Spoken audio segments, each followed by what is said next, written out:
Si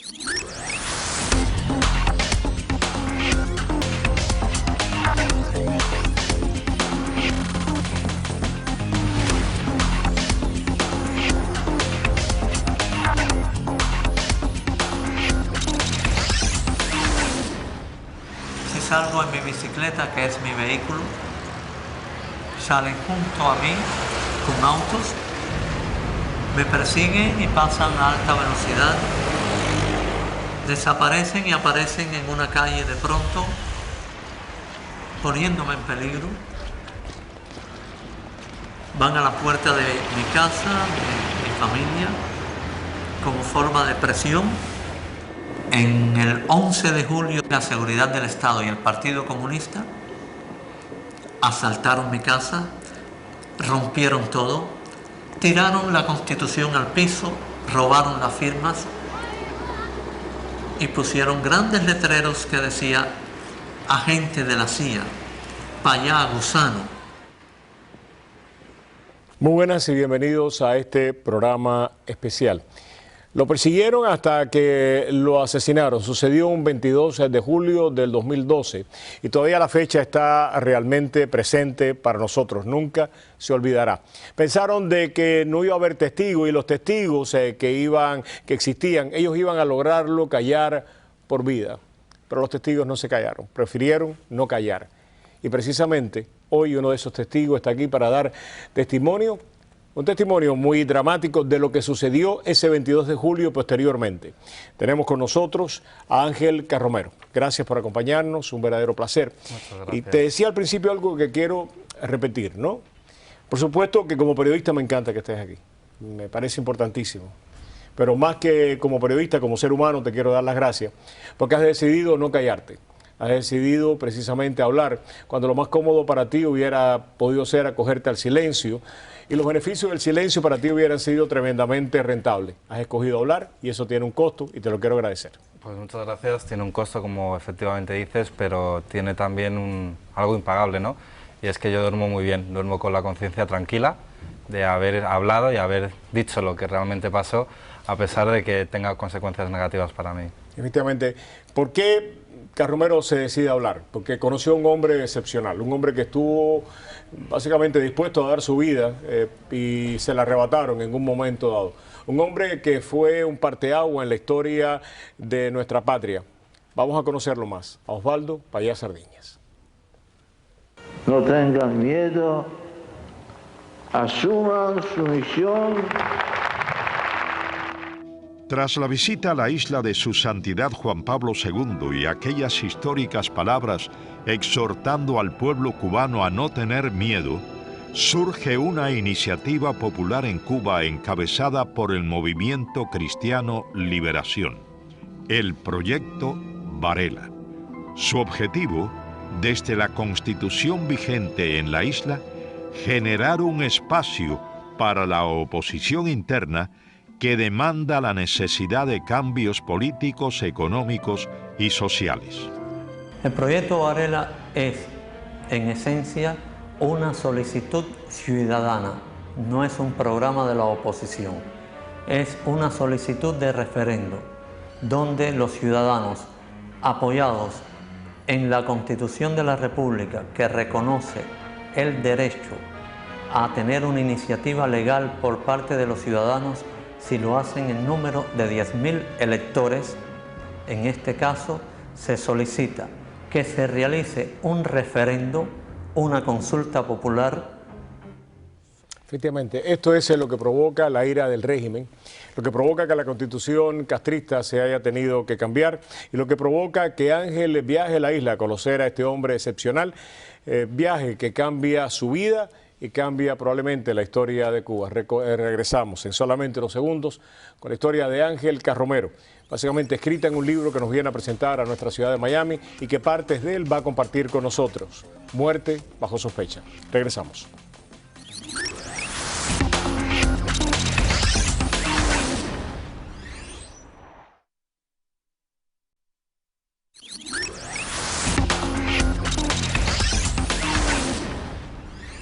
La última vez que miré, efectivamente iba a 80 kilómetros por hora, pero cuando tuve el accidente no miré el cuentakilómetros, luego no puedo precisar de manera exacta a qué velocidad iba. En cuanto a las noticias que me han dejado leer, le pido a la comunidad internacional que por favor se centre en sacarme de aquí y no en utilizar un accidente en tránsito que podría haberle pasado a cualquier otra persona con fines políticos. Efectivamente, estas eran las consecuencias de básicamente la solidaridad activa que Ángel Carromero demuestra con Osvaldo Payá Sardiña. En el auto viajaba conduciéndolo él, estaba también Harold Cepero, Osvaldo Payá y Jens Aron Modig, un sueco que también pues decidió acompañar a Ángel Carromero en muestra de solidaridad. Comencemos cuando tú llegas a Cuba.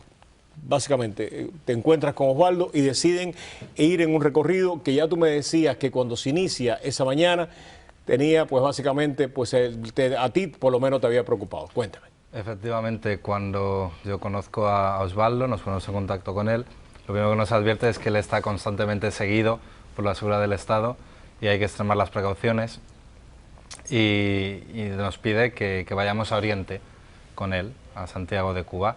Y vamos, accedemos encantados porque habíamos ido a colaborar en todo lo que nos pidieran. Entonces cerramos que el domingo vamos a viajar hacia Santiago de Cuba.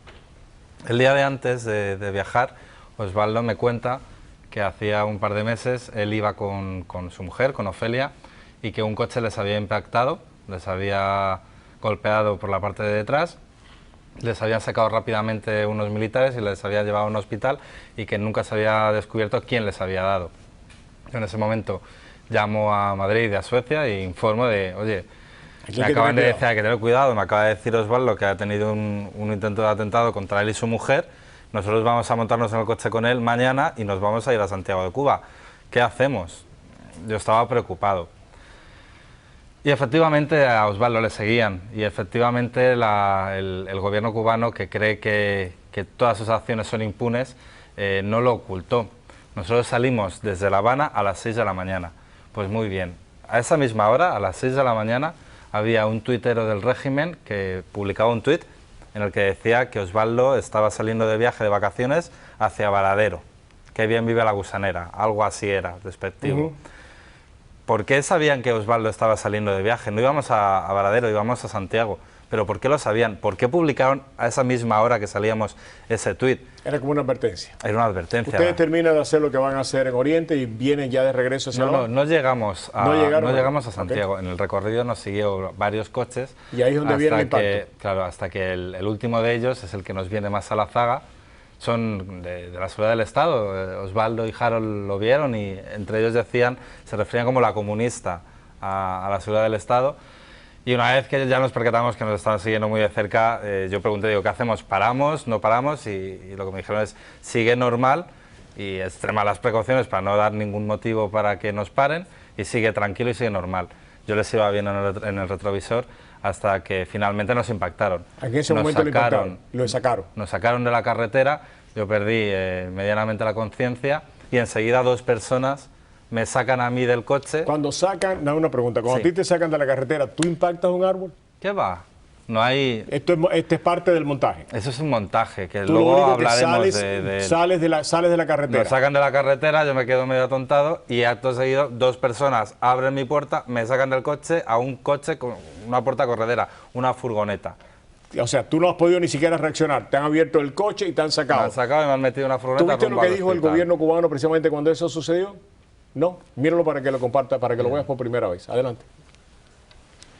El auto Hyundai Accent con matrícula de turismo en el que viajaban los 4 ciudadanos salió de La Habana rumbo a Santiago de Cuba sobre las 6 de la mañana del 22 de julio, conducido por el ciudadano español Ángel Carromero.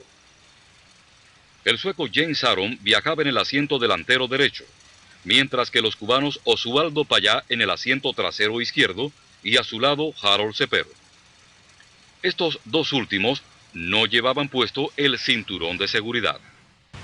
A partir del análisis lógico del tiempo de viaje, cerca de 800 kilómetros en menos de 8 horas, con 3 paradas intermedias, las declaraciones de los testigos y el estudio pericial del lugar del hecho y el vehículo, el equipo investigativo evaluó que Ángel Francisco Carromero Barrios debió conducir a una velocidad promedio superior a los 120 kilómetros por hora, y que fueron su falta de atención al control del vehículo, el exceso de velocidad y la incorrecta decisión de aplicar los frenos de manera abrupta en una superficie resbaladiza, las causas de este accidente que costó la vida a 2 seres humanos.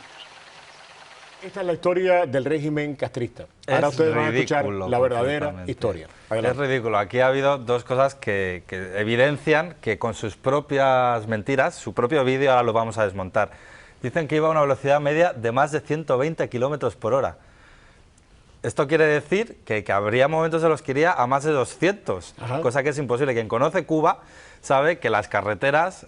y más esa carretera que estábamos viendo. No es que tenga baches, es que tiene agujeros. O sea, es inviable. Atraviesas pueblecitos donde la gente está en el medio de la calle, de la carretera, sentada. Atraviesas pasos de ferrocarril donde tienes que parar.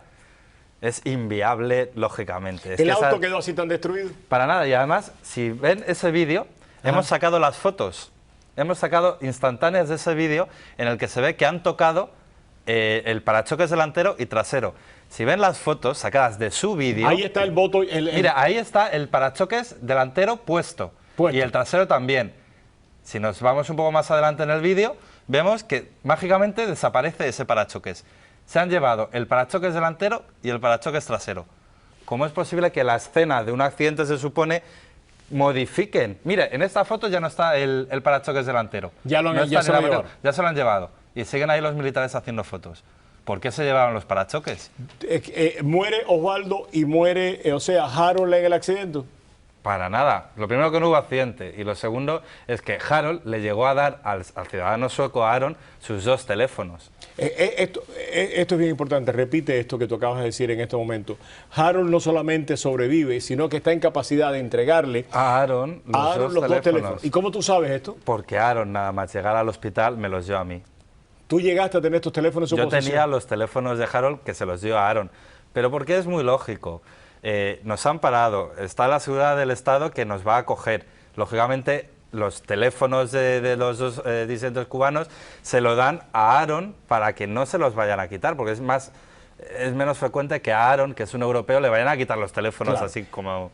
Vamos a ver esto que estamos... Aquí estábamos viendo las fotos precisamente. Mira la foto de lo que tú estabas diciendo. Estas fotos es del vídeo que saca el gobierno cubano.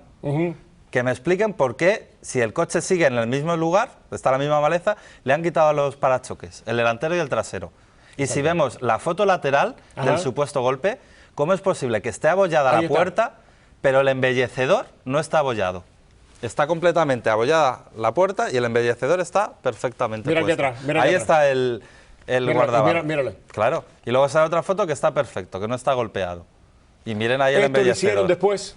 Completamente. Este golpe lo dan después. Esto es un montaje. ¿Completo? Completo. Y ya lo vemos, con su Osvaldo material. ¿Sobrevive al accidente? Está claro. Primero, porque no es un accidente. Y segundo, porque no... Esto fue un intento de asesinato que consumó... terminó con la muerte de ellos 2. Así es. Y las pruebas ya no es que me crean a mí o que crean a la familia de Osvaldo. Que miren el vídeo que acabáis de emitir y que lo comparen, como acabamos de hacer. Ese es su vídeo, el que ha sacado el gobierno cubano. Porque Harold llega con vida al hospital. Yo nunca les llego a ver en el hospital. Nunca.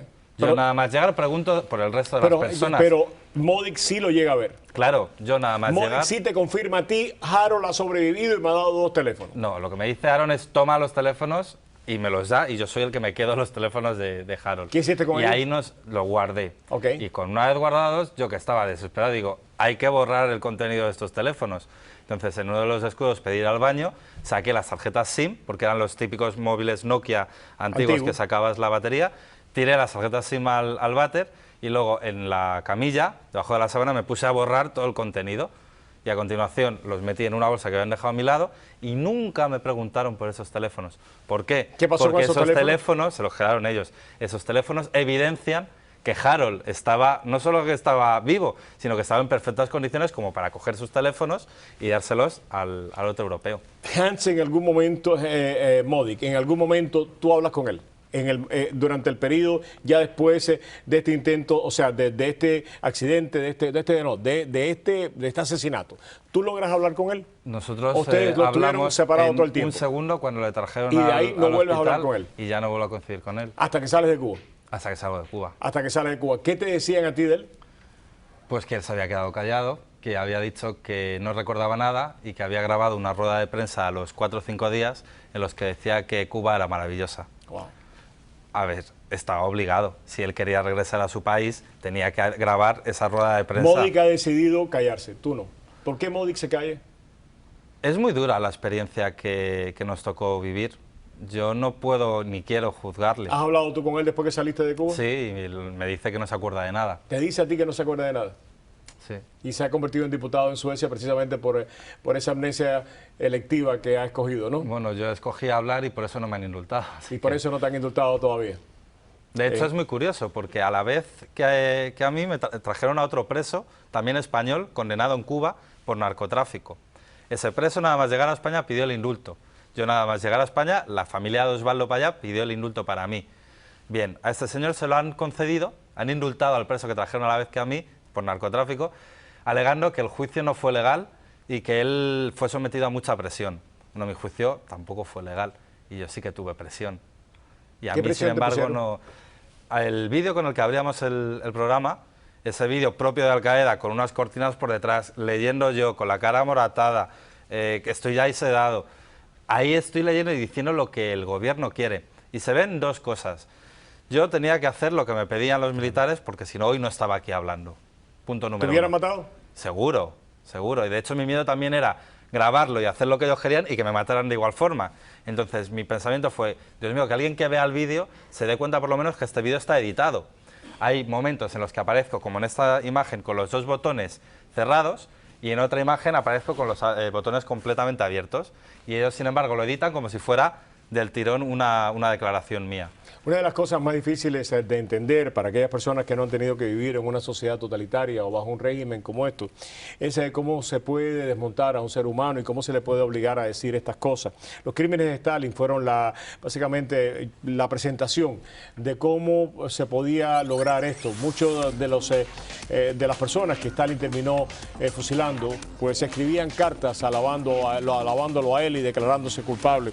Más recientemente hemos visto precisamente cómo estos asesinos de ISIL también hace que sus víctimas, antes de ser ejecutadas, lean documentos que sabemos que son total y completamente prefabricados. ¿Por qué lo hacen? Porque le hacen creer que es la única esperanza, la única vía para lograr la libertad, de aún así los asesinan. Pero en el momento en que están leyendo eso, no saben que va a ser lo último que van a decir. Y está claro, además en el vídeo cometieron otro error. Nosotros hablamos el mismo idioma, pero tenemos modismos diferentes. Claro. En el vídeo me hacen decir que estaba en un accidente en tránsito. Ningún español, ninguno, dice accidente en tránsito. Es que esa palabra no se utiliza, decimos accidente de tráfico. Claro. Sin embargo, yo en el vídeo, como estaba leyendo lo que me decían, digo tránsito. Regresamos aquí en Prohibido Callarse, con un hombre que decidió no callarse. También para él está prohibido hacerlo. Regresamos.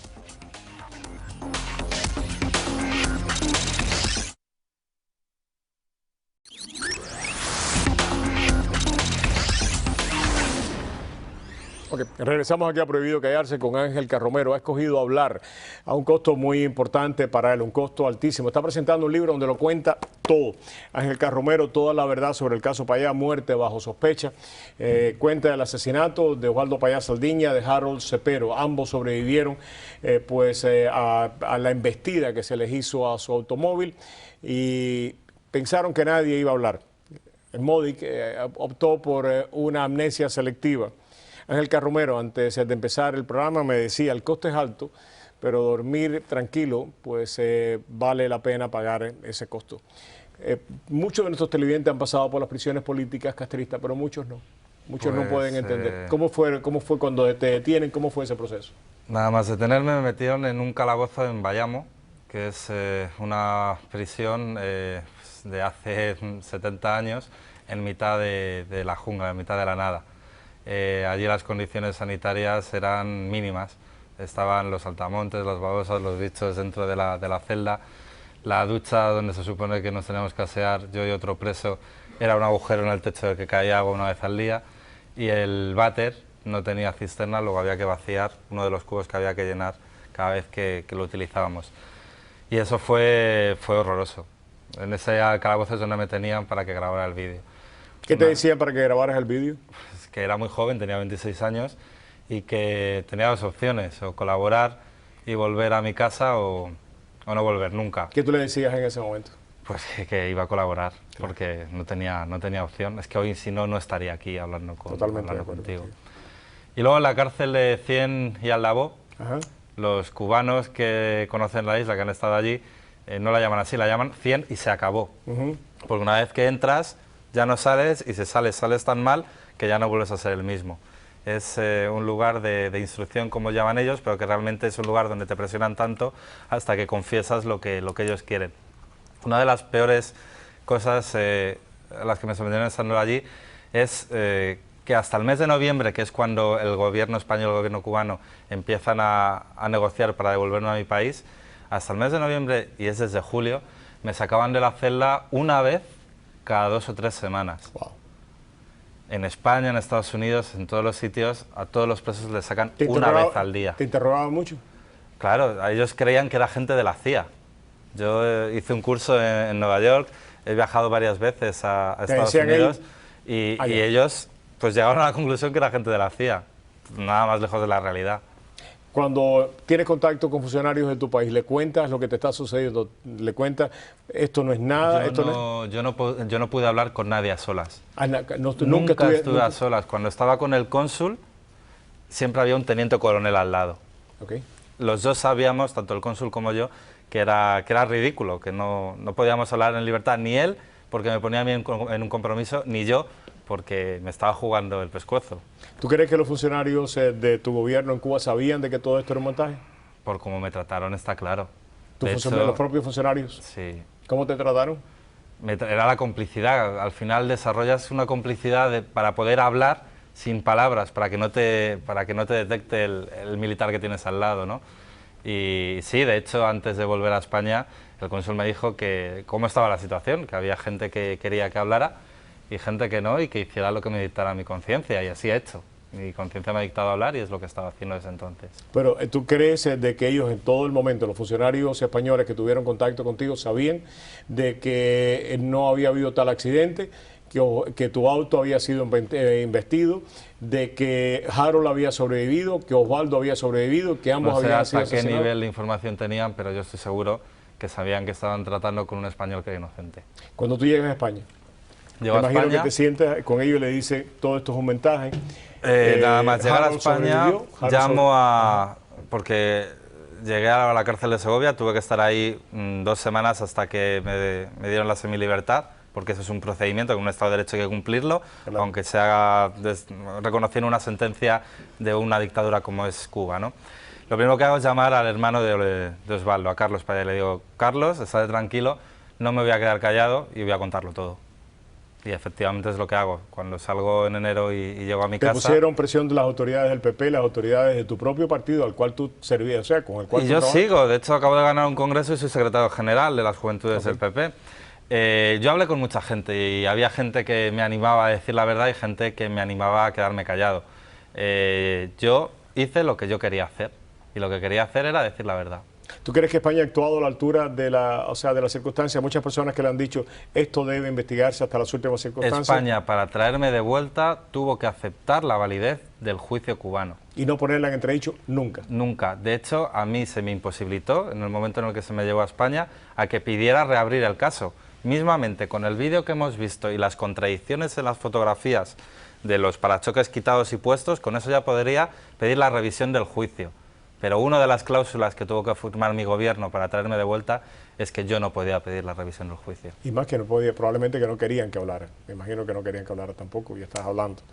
En el caso, y probablemente tú te lo has preguntado tanto como nosotros mismos, sabemos el peligro que representaba para el régimen castrista Osvaldo Payá, Harold Cepero. Sabemos de que no era la primera vez que el régimen castrista trataba de asesinar a Osvaldo. Tú mismo narras un evento que había sucedido semanas antes, donde embistieron a él con Ofelita y por poquito los matan a los dos. Así es. Básicamente sabemos de que lo que sucedió con Ofelita no era lo primero. Osvaldo en innumerables ocasiones había dicho, cuando estaba en esa bicicleta que veíamos al principio, de que había más de un acto que se le había, abalanzado con intenciones de provocar un accidente que hubiera podido ser mortal y que la mano de Dios era la que lo terminaba salvando. ¿Por qué el régimen pagó un precio tan alto por la muerte de Osvaldo? Osvaldo había sido o iba a ser nominado para el Premio Nobel de la Paz y muy probablemente si lo hubieran nominado lo hubiera tenido, y seguía trabajando después del proyecto Varela, que fue un éxito por los derechos civiles de los cubanos. Osvaldo ya era una figura muy destacada, estaba llamado a ser el director de la transición hacia la democracia de la isla. Yo creo ¿Esto fue que, planeado? ¿Fue un asesinato planeado? Yo creo que lo planearon. No fue, hay gente que dice que se les pasó la mano, que no le querían matar y que solo era un susto más de todos los que le habían dado a lo largo de su vida, pero yo creo que no se les pudo pasar la mano tanto. Que Osvaldo fue asesinado. Yo creo que lo planearon, está claro. Dime lo que, en las horas que estuviste con Osvaldo. Estuve 3 días, 24 horas, una persona con unas ganas de saber, con unas ganas de progresar para su pueblo. Él estaba muy interesado en cómo vivíamos en Europa, cómo vivíamos en España, cómo era la democracia, cómo era nuestro sistema político, nuestro sistema económico. Él quería todo lo bueno que tenemos en las democracias para su isla, ¿no? Para Cuba. Y de hecho él sacrificó toda su vida y la vida de su familia luchando por las libertades. Y como hemos visto en el vídeo, él sabía que esto iba a tener un coste y lo aceptó. O sea, yo creo que la providencia actúa de manera muy rara, ¿no? Dos personas llegan a estar con él en este momento, uno decide no hablar. Los dos hubieran podido decidir no hablar. Modic decide, o sea, amnesia selectiva, tú decides hablar, repetimos, un costo muy alto para ti. Te metiste en tremendo lío cuando fuiste a Cuba, estás metido en otro lío por hablar. ¿Vale la pena? ¿Vale la pena? Pues ¿qué otra opción tenía? Decirle a la familia cuando Rosa María vino a España, cuando vino Ofelia, los dos sabemos que esto no ha sido un accidente, pero me voy a quedar callado. ¿Cómo le dices eso a la familia mirándoles a los ojos? ¿Cómo te han tomado esto en España? Bueno, yo a raíz de que he hecho innumerables entrevistas también allí, la gente lo ha aceptado y la gente me para por la calle para darme ánimo. Desde luego que salvo una minoría que cree que hay dos tipos de dictaduras, las de derechas que son las malas y las de izquierdas que son las buenas, salvo esa minoría, yo creo que han comprendido muy bien lo que pasó. Tú decías anteriormente, en un momento decías, cuando uno entra en 100 y se acabó. En 100 al lado es 100 y se acabó. 100 y se acabó. Uno no vuelve a ser el mismo. ¿Has vuelto tú a ser el mismo? Tú date cuenta. ¿En qué cambió tu vida? Cuando yo llegué allí... ¿Cuál es la diferencia entre el muchachito, el niño, de 26 años que entra en Cuba, a acompañar a Osvaldo a un viaje a Santiago y el que está sentado hoy aquí? Pues mira, yo he cambiado completamente. O sea, en el momento en el que tú das por hecho que te van a matar, que tu vida se acabó... ¿Tú le llegaste a pensar así? Así lo llegué a pensar y es un momento, para la gente que es cristiana, pensamos que es Dios el que, bueno, pues ha decidido que pase, y tienes dos opciones, o enfadarte y decir, ¿por qué a mí? ¿Por qué me castigas de esta forma? O como llegué yo a la conclusión, pues de agradecer y decir, Dios mío, gracias por haberme dado 26 años en los que he sido muy feliz, y bueno, si se tiene que acabar esto, se acaba. Tú te perdonas a ti mismo por todos los fallos que has cometido y perdonas a toda la gente por todas las ofensas que te han podido hacer, y llegas a un estado de paz en el que lo único que desconoces es en el momento en el que te van a matar. Y yo llegué a esa conclusión. Entonces yo lo único que pedía era volver un día a mi país para poderme despedir, porque yo me había ido por una semana y yo no me había despedido de toda la gente, ni había dejado acabadas muchas cosas. Yo solo pedía un día para despedirme de la gente a la que quería. Y han pasado ya 2 años. O sea, Dios no me ha dado un día, me ha dado muchos más. Y yo creo que me he convertido en mejor persona, porque ahora disfruto mucho más de las pequeñas cosas que antes, como no sabes, no te das cuenta que la vida se acaba, pues haces muchas cosas como un autómata, sin disfrutar los pequeños momentos, ¿no? Y ahora cada día es único, intento por lo menos que sea único. Sí, quiero agradecerte mucho, sé que te tienes que marchar y vamos a continuar, tenemos una persona que va a continuar conversando con nosotros, pero que quiere entrar un momentico para darte las gracias. ¿La podemos entrar ahora? No, tenemos una sorpresa para ti, regresamos.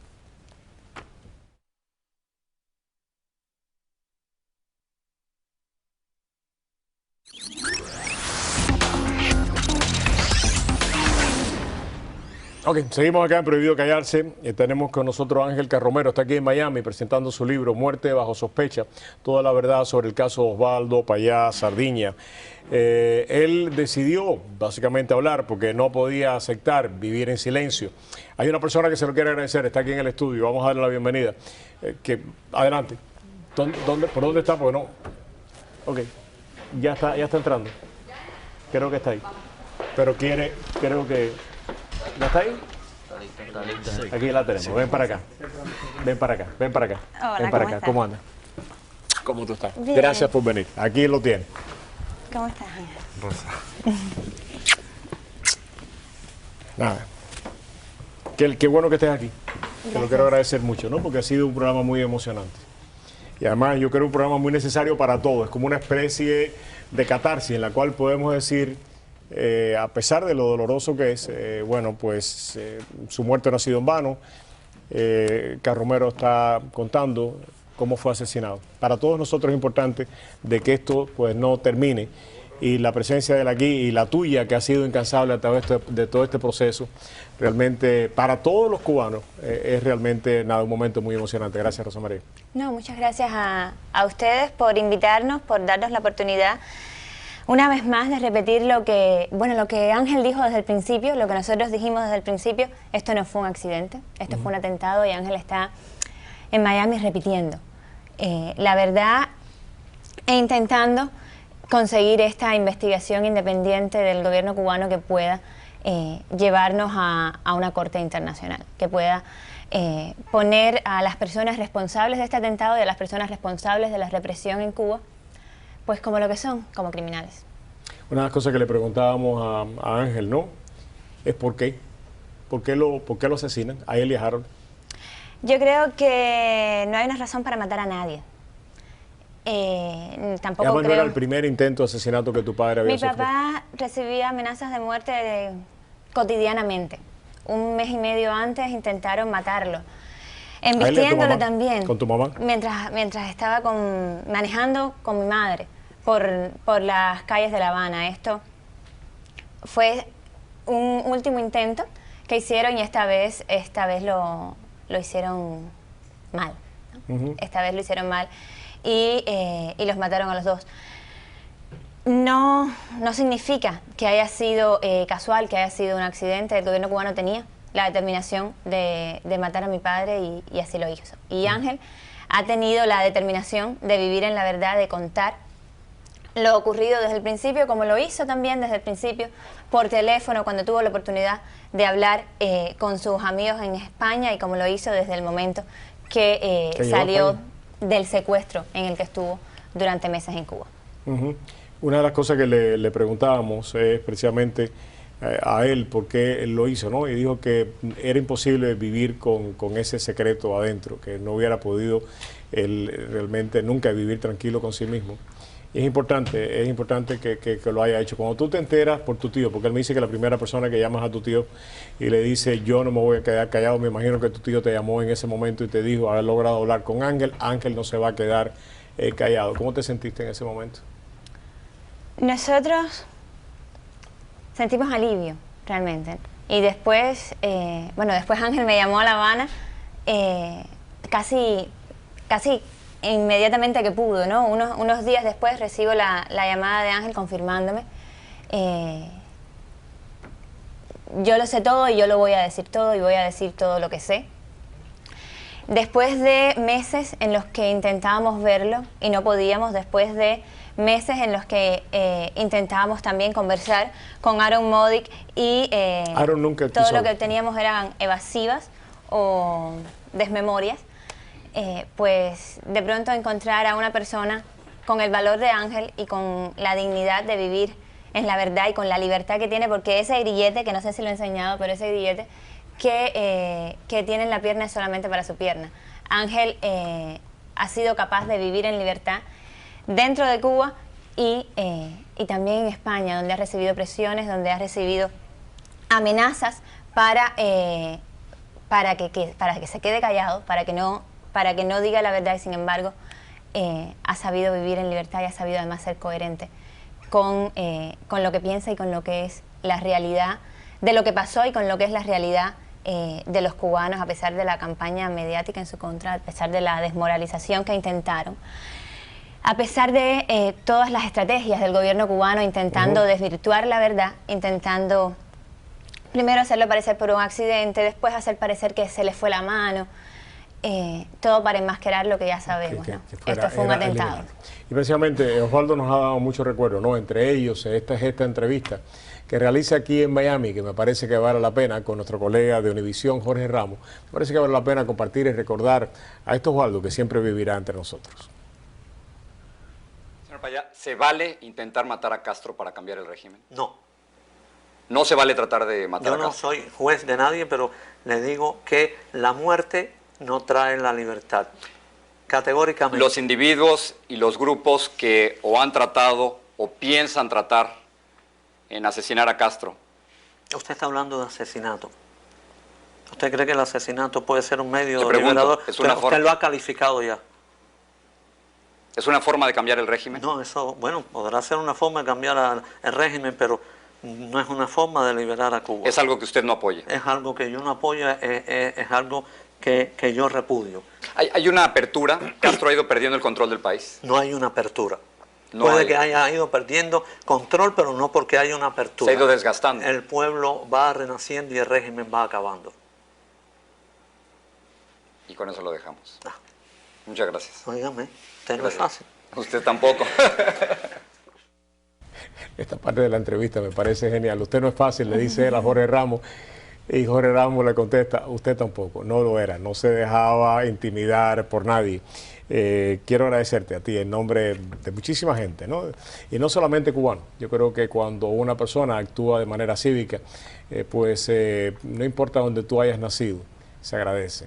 Y todos estamos en deuda contigo y con tu valor que lo has demostrado a través de todas tus manifestaciones. Así que muchísimas gracias. Muchas gracias. Muchísimas gracias. Tenemos más esta entrevista. ¿Tú te quieres quedar para verla?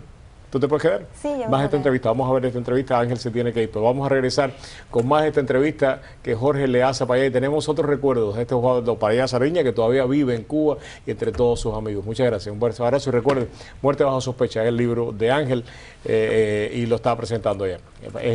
Así que usted ya lo puede buscar. Muerte bajo sospecha. Aquí lo cuenta todo de una manera mucho más detallada. Muchas gracias, Ángel. De verdad que sí, un fuerte abrazo. Muchas gracias. Regresamos.